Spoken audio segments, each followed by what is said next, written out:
Foundation, devoting much of his time in supporting Cleveland local artists.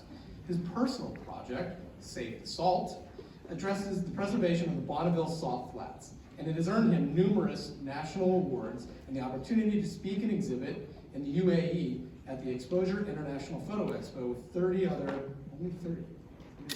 only 30 other international acclaimed photographers, demonstrating how photography can create positive change in the world through awareness. Welcome, Keith, to the stage.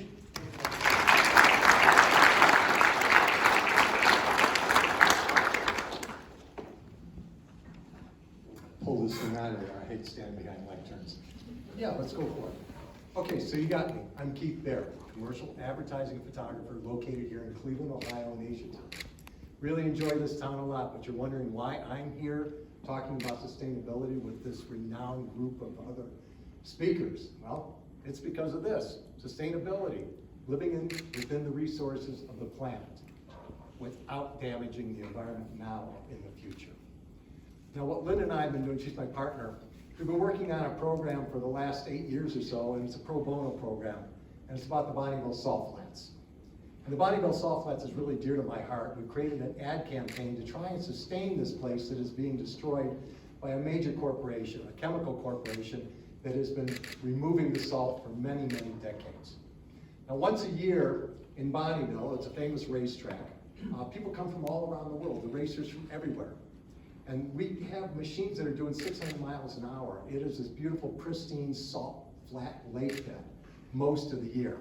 So what you're seeing in this image here are the racers getting together, and we're being told what tracks we're going to have available to race on this year. It's a great group of people. Nobody really receives any cash prizes. There's no big trophies or anything. It's just one of those things where people get together and enjoy the camaraderie. We help each other, and that's something that's going to be gone in this world soon too. It seems to slip by every day, helping one another.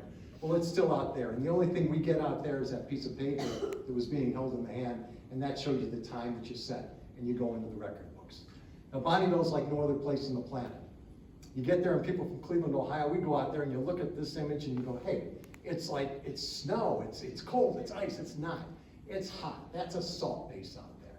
And it's a flat salt base, and it's the coolest place you've ever seen. It's like being on another planet.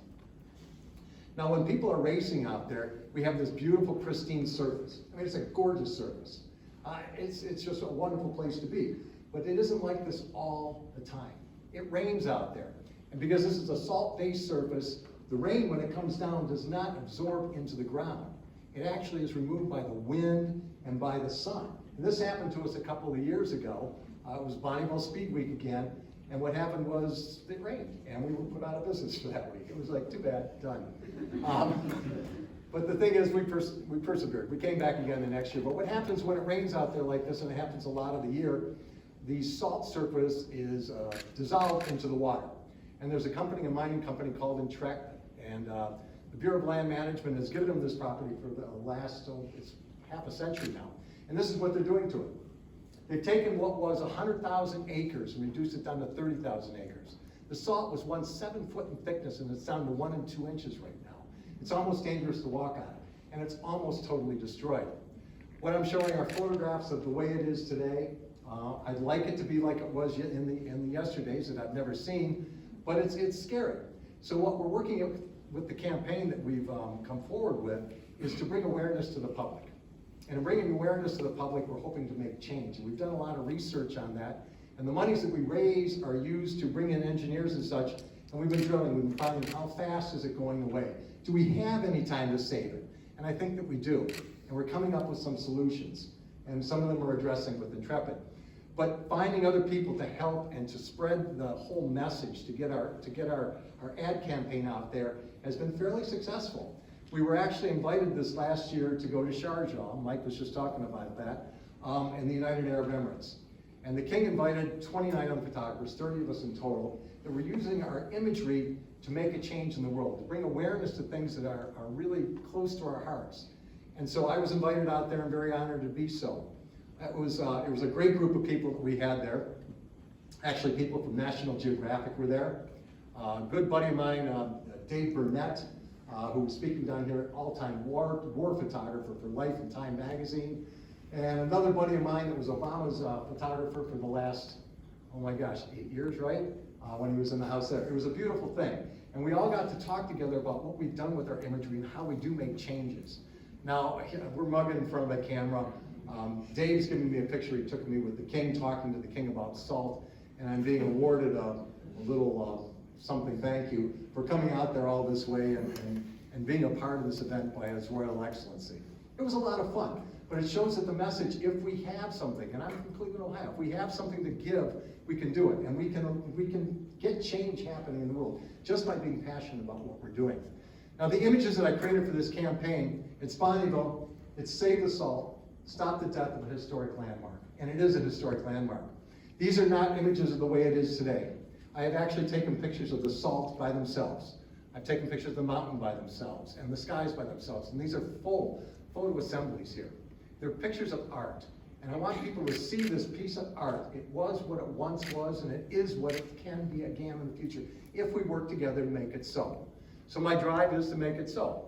And my little cheat sheet, I lost it. Anyway, it doesn't matter. Intrepid has been really instrumental in the construction of it. What they're doing out there is mining one product called potash. And potash they mine every year. It's about 100,000 tons of mining. Now, 3% of the product that they harvest when they pull that slurry, that salt, when it dissolves off of the flats, 3% is the potash. 97% is total garbage, and they throw it away. That garbage is distributed across the highway from Bonneville.